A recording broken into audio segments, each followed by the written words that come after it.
Welcome to Fort Worth Innovates, a show about innovation, research, entrepreneurship, and startups in Panther City. My name is Cameron Cushman, and I'm the host of this podcast that brings you the stories of the people that are putting our city on the map as a leader in innovation, with the help of the Fort Worth Tarrant County Innovation Partnership. On this episode, I am joined by the producer of the show, Kendall Rogers, and we are going to recap the year of innovation in the region since we started the show. Now that the end of 2025 is upon us, we thought it'd be fun to look back on the stories that we have covered so far and provide a sneak peek into what we are planning for 2026. So Kendall, even though you technically never left, welcome to the Fort Worth Innovates podcast. Thank you. Okay, so Kendall, can you just kind of recap a little bit about how we got here? How did this thing start?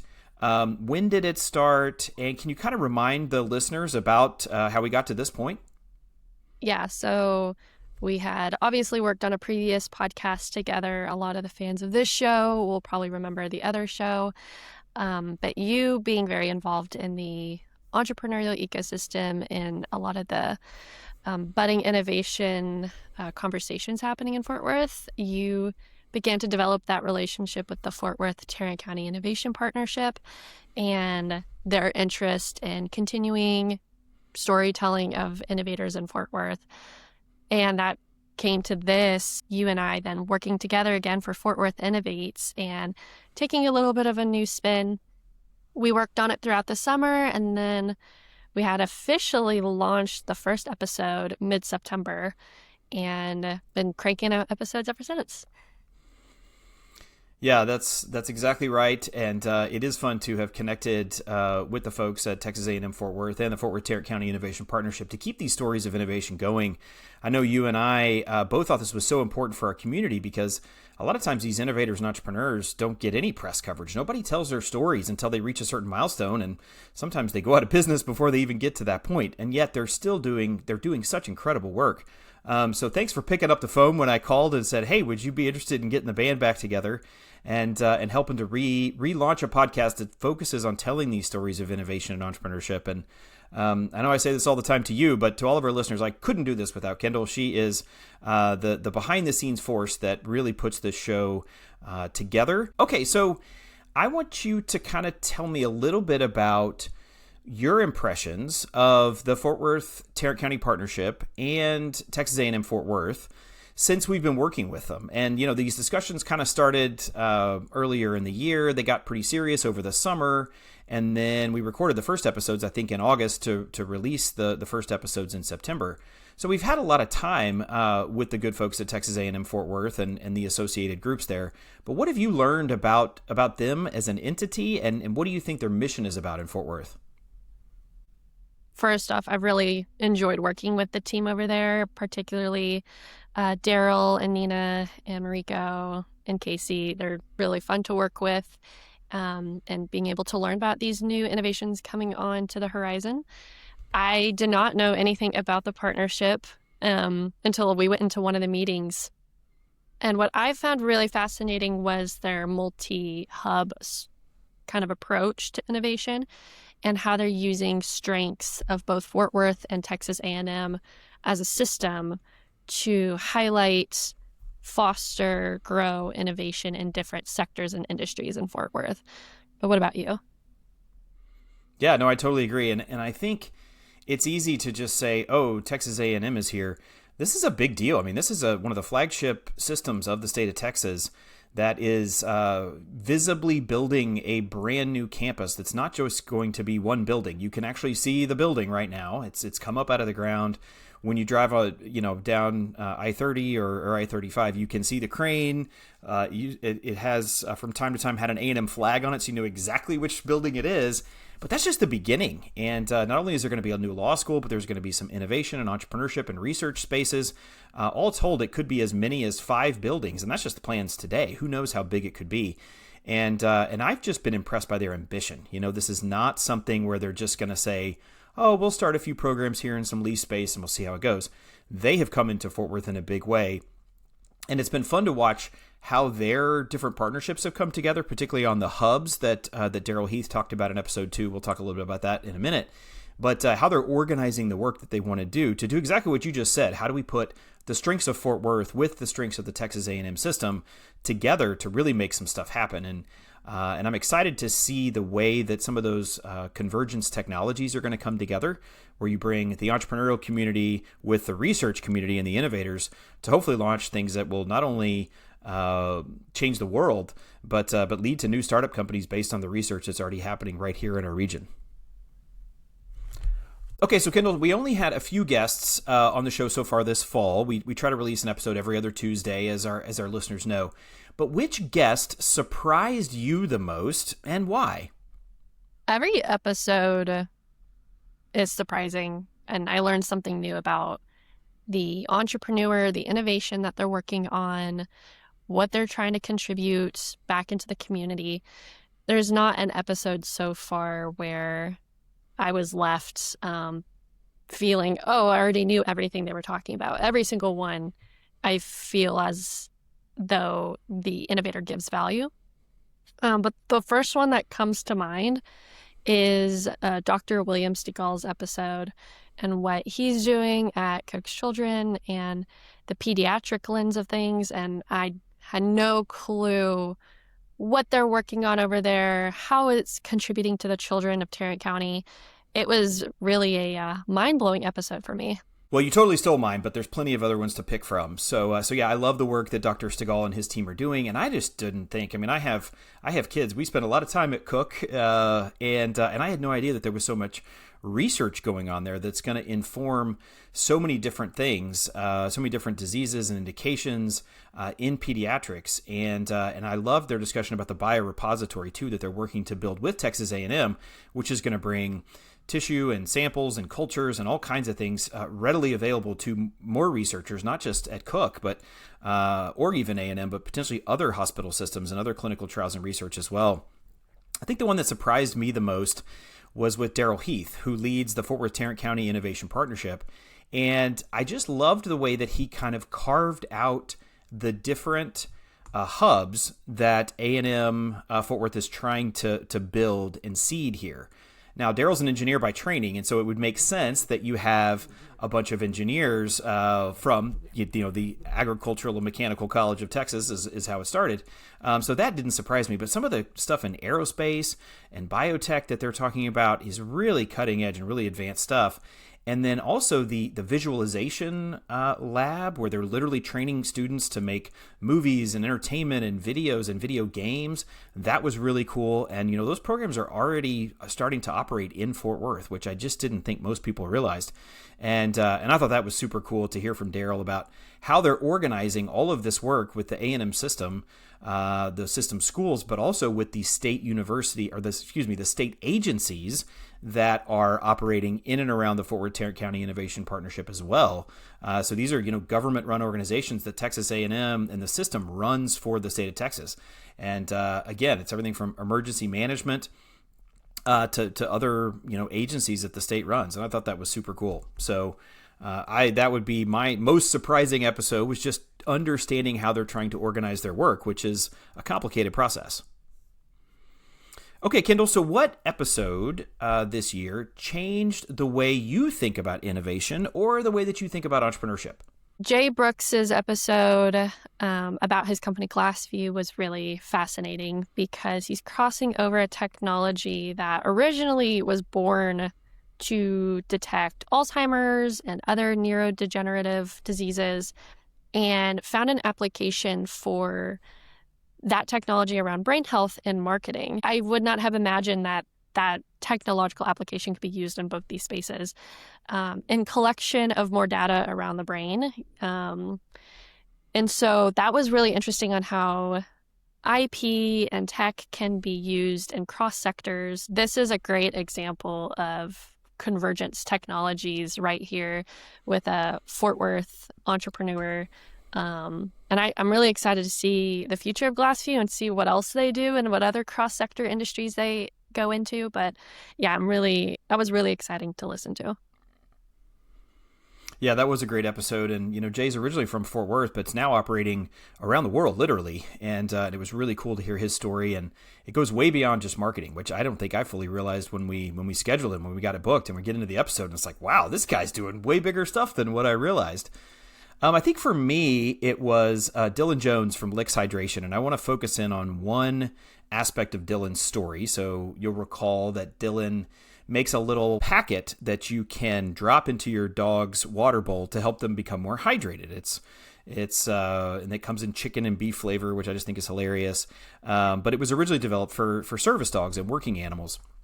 But the part of the story that really stuck out to me that kind of changed the way I thought is that the entire trajectory of his company was based on one connection. And it was a guy that he met at a farmer's market who happened to work for a venture capital firm that focuses on CPG type of products at a farmer's market.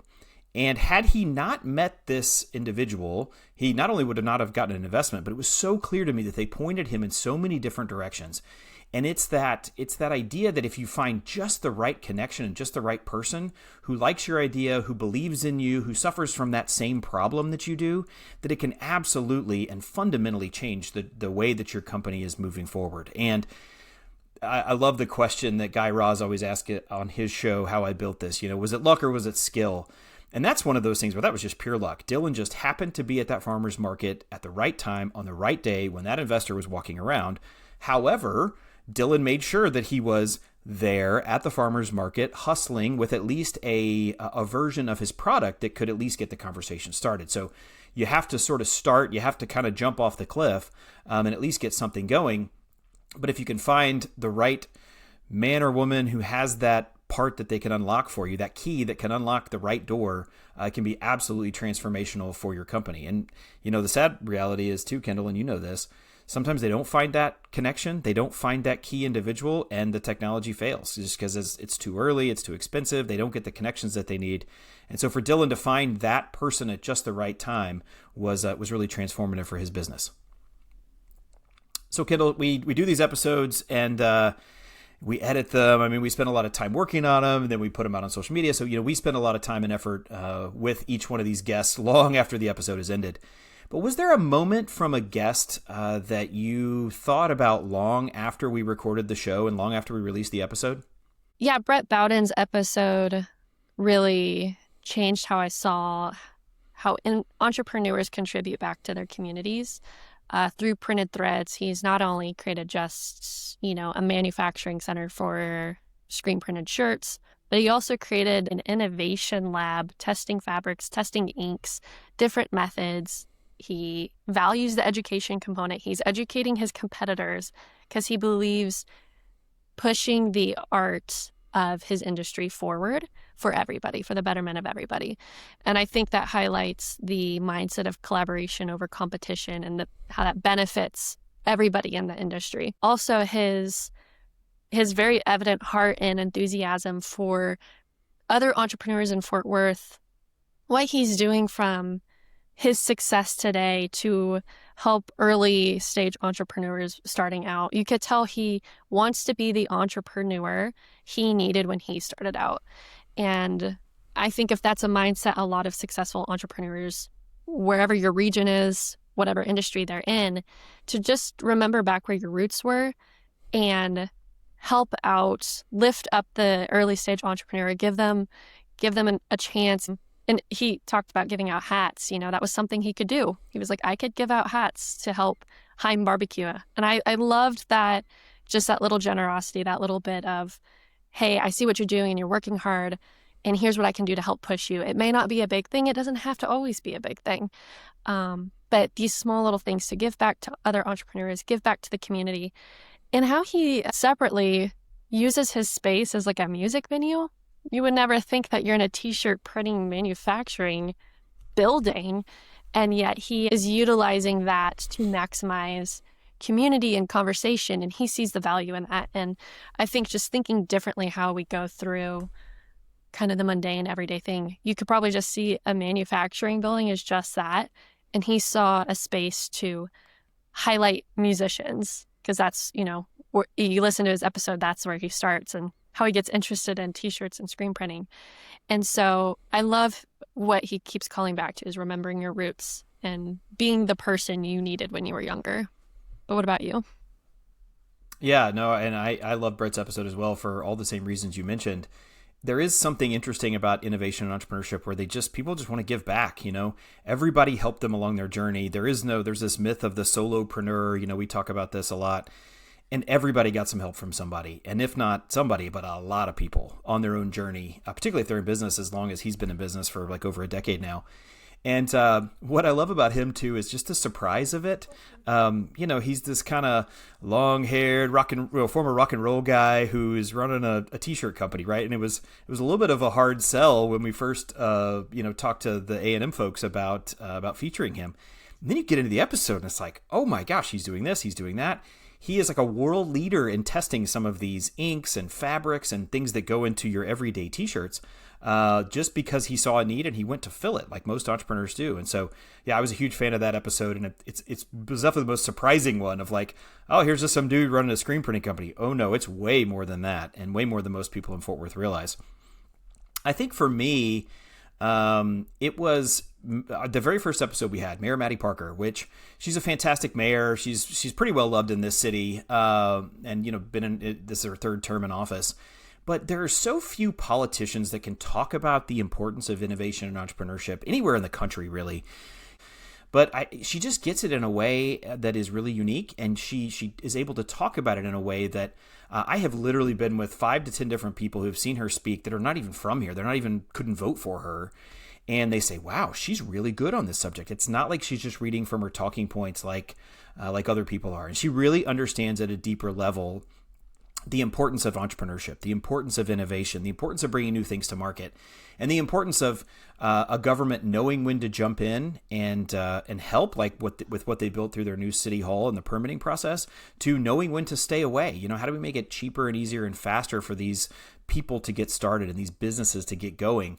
How do we have the government have the right level of regulation and oversight without making it too difficult on these people who are doing one of the most difficult things in their entire lives, which is opening a business, starting a company, opening a restaurant, whatever that may be. And so I just love the way that she really thought about that and talked about it, and the way she's trying to encourage that, not just through the Fort Worth Tarrant County Innovation Partnership, but through a bunch of other entities as well, that are all kind of seeming to row in the direction under her leadership to make this world a better place, make the city a better place, and this county a better place to start and grow a company.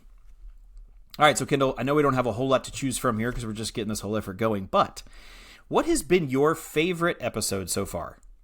I love featuring Dylan Jones again. We've featured him before in his different iterations, and I think that's important to share, that companies are going to evolve and change. Your business might fail, but to pick yourself up and still keep, fighting that good fight. You and I follow Dylan Jones on LinkedIn, and we love keeping up with what his business is doing and what his company is doing. And he's just like a genuinely great guy. You could tell that in his episode. And what I found, why it's one of my favorite episodes thus far, is how transparent he is about operations of his business, the numbers of his business, the setbacks, the hurdles he faced. We've interviewed so many entrepreneurs, and they by no means need to share the details and the intricacies of their businesses. We often try to keep it a little loose to allow the entrepreneur to feel comfortable what they're sharing about their business, because we truly just want to highlight the great work that they're doing in a city that we both love. But I love Dylan Jones' just heart for other people in the community, and especially other entrepreneurs. And if that means him being very honest and transparent and open about his own story or his business, he's so willing to do that. And it's a rare mindset that I don't see that often. And it's just a fun episode. You're talking about dogs, right? So you can't go wrong. But what about you? You can't go wrong. Yeah, it's kind of like picking your favorite kid. It's really hard to choose. And if I had to pick one, I do think it would be Brett Bowden's episode from Printed Threads, just because he's doing such different stuff in an industry where you just don't think that there's much innovation left to happen. And the way he was talking about the dye, and the dye actually goes in and bleaches the color out of the fabric before it puts the dye on. I was just like, mind blown. That's absolutely amazing. What cool stuff that's happening right in the heart of Fort Worth, and I mean literally just a few blocks from where the new Texas A&M campus is being built in the southeast corner of downtown. But Kendall, let's kind of flip this around a second and look at it from the perspective of our listeners. Which episode do you think had the biggest impact on our listeners, and what do you think made it stand out? We know that our listeners are typically community leaders. Either they're working for the city of Fort Worth or working for other large institutions in Fort Worth. So they are people that need to be in the know. They're also, and if you're a listener, you please DM us, but we know that our listeners love Fort Worth and they are excited to hear about these new things. They may not have heard of these new things coming out if it wasn't for this podcast. So I appreciate that the listeners keep tuning in and keep sharing our podcast for the love of Fort Worth, if anything. That's why we're all here. As far as the biggest impact on listeners, I believe it is Daryl's episode about the Fort Worth Tarrant County Innovation Partnership, because he spares no detail going into what the partnership is and explaining things very fully to help listeners understand, help the community understand, but also other entrepreneurs who are listening, other business leaders who are listening who may not know what the partnership is doing. And the episode is a call out to the community asking if they want to get involved, to plug into one of the hubs, if they can support the research being done, if they can support innovation being done, to build this collaborative and to what we always call the entrepreneurial ecosystem, but this network of nodes that support one another. This podcast being a part of that, a small part of telling that story. But anybody who is in those hubs, the agriculture, the aerospace, the biotech, the media, they should be listening to this episode. Getting involved is as easy as checking out their website at FWTCinnovate.com, and you can check out what they're doing and learn more about this podcast and learn more there, but also their impact and what they're doing economically. Like you already talked about, the buildings that they're being built right there in the south part of downtown. But it's going to be a really exciting thing when it's all said and done, and people should want to be getting involved, if not for their own businesses or their own contributions, but for the continuing growth of Fort Worth. But what is your answer to that question? Yeah, I'll just base it solely off the one that people told me the most about, whether it was friends or neighbors. It was actually a topic of discussion at Thanksgiving dinner with my family, of all the things, was the episode that we did with Dr. William Stegall from Cook Children's. Cook is such an iconic brand. He talks about, under the blue peaks, even at night you see him with that cool neon. Everybody knows what Cook is, but nobody had any clue of the additional work that they were doing and the impact and the reach that their research is having. And that was the one that I just kept getting comments about. And, just from a kind of behind the scenes perspective, that episode was a lot longer than we typically like to do. That episode, I think, was like 45 minutes long. And there's always this discussion between you and I about, should we cut it in half? Should we make it 2 episodes? Should we edit it down? But at the end of the day, there was just so many cool things that he talked about. We just kind of left it and said, well, let's try it. And people still tuned in. People still got a lot out of it. It's definitely more than one car trip somewhere. But we thought it was worth it because he had so much great stuff to share. So that's the one that I keep hearing about the most. It's just, it opened people's eyes to exactly what was happening.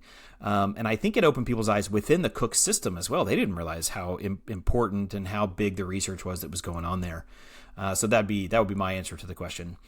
Okay, Kendall, so speaking of behind the scenes, you have a unique perspective to how the sausage is made, so to speak, on Fort Worth Innovates, and you get stuck dealing with me all the time.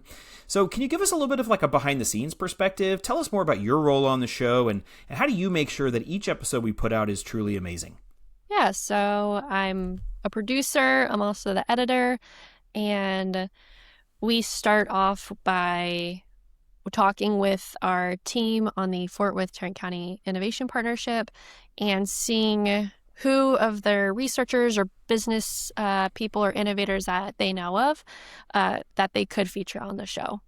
We also tap into our own networks, our own connections in the community, in the entrepreneurial space, and think of how can we further these connections or further the collaboration or further lift up an entrepreneur that we know of that would be a good fit into all this innovation work being done.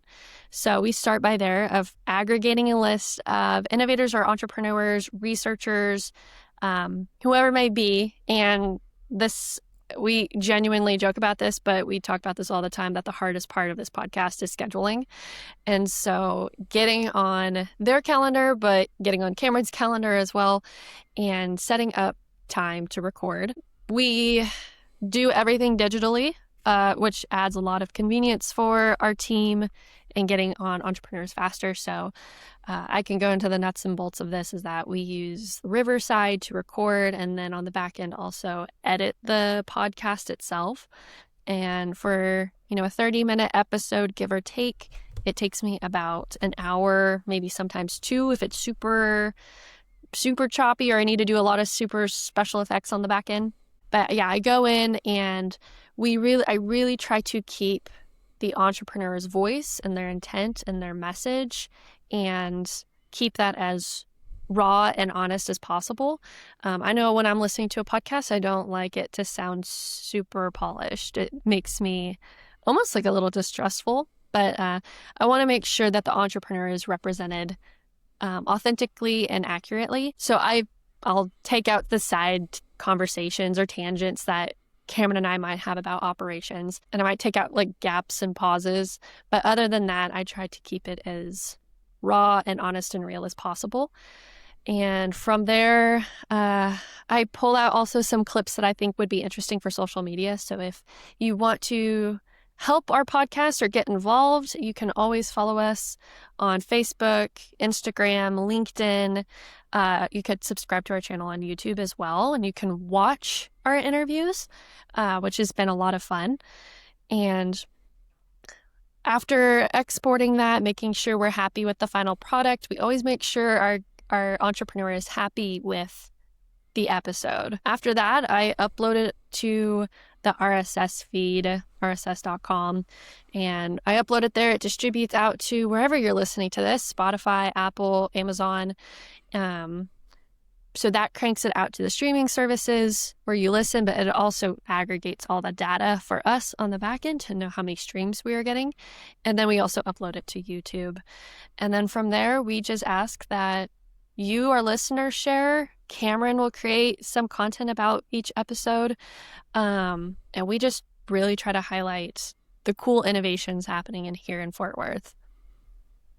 I love it. Well, you do a fantastic job, and I say this all the time. I couldn't do it without you, so thank you for all your work and help and making me look and sound good on every episode, but more importantly, making our guests look and sound good.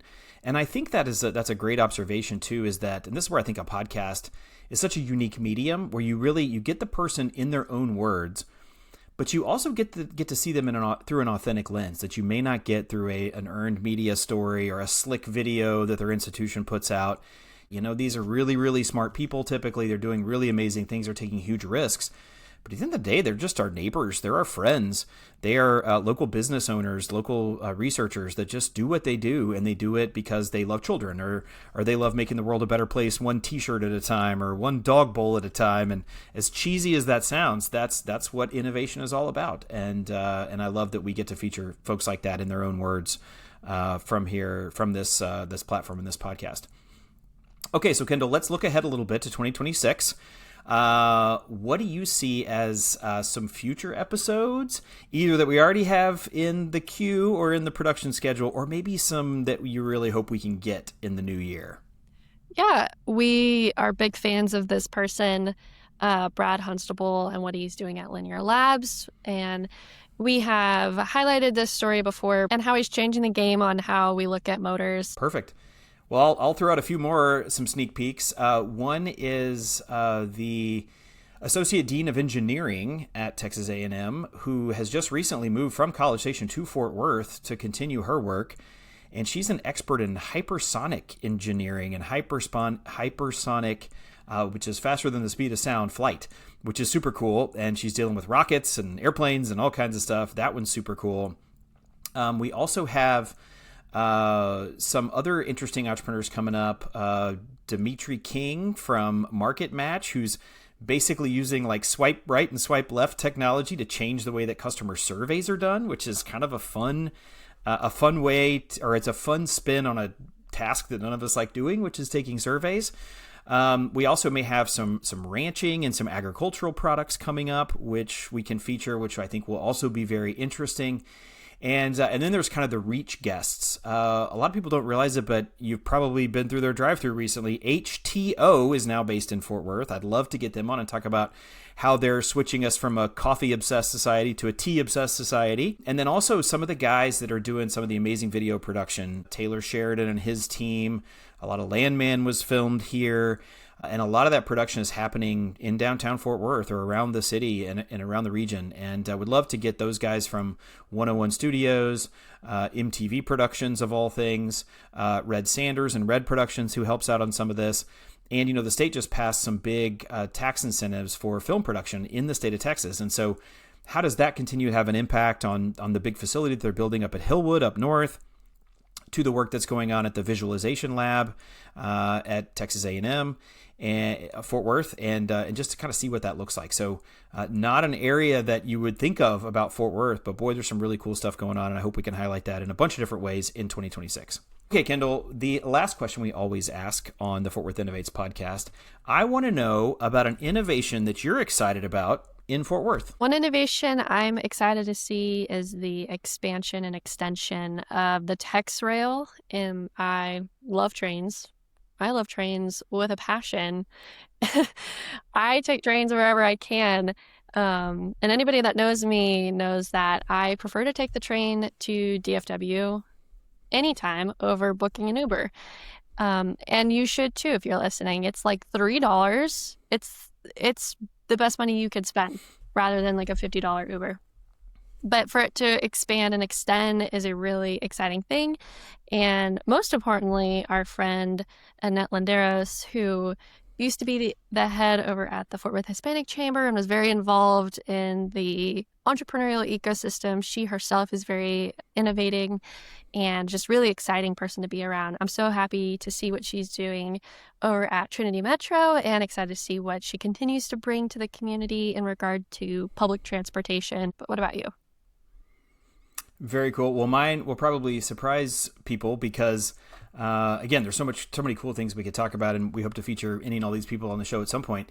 But the one I want to highlight is somebody who's solving a real problem in a very innovative way that is a problem no one wants to have, and that is crafting your will, your last will and testament. And it's a local guy named Brooke Hip. She's on her third startup, and it's called Weekend Will. And the idea is that you can basically create your own will over the course of a weekend. And she draws from her own personal experience of losing her sister suddenly, and her sister had no will. And she said there's no reason with today's technology that we shouldn't all have a will just in case that happens to any of us. Our days are numbered. We all know that. And yet she shares some really startling statistics about how few people have any kind of end-of-life planning. And her system makes it super easy for anybody to do over the course of a weekend. And I don't even think it takes a weekend. It just takes a few hours. But what I love, too, is she's gotten in with certain big companies who are offering that as a benefit package to their employees. So you sign up, and just like you get health care and vacation days and sick days, they'll help you write your will through her program as well, called Weekend Will. So Brooke Hip from Weekend Will, I think, is my favorite innovator of the moment, though there's many more to feature and hire in the very near future. Well, Kendall, thank you so much for joining me today on this recap of the very beginnings of the Fort Worth Innovates podcast in 2025. If you like hearing stories like this about innovation, research, entrepreneurship, and startup companies in our city, please subscribe and be sure to tell a friend. Remember, the more you engage, the more episodes we get to bring you, and the more of these innovators we can feature. Fort Worth Innovates is produced by the one and only Kendall Rogers. Thanks again for joining me today. We'd like to thank our sponsor for this podcast, the Fort Worth Tarrant County Innovation Partnership, who are building an innovation district where technology and research combine to build the future right here, right now.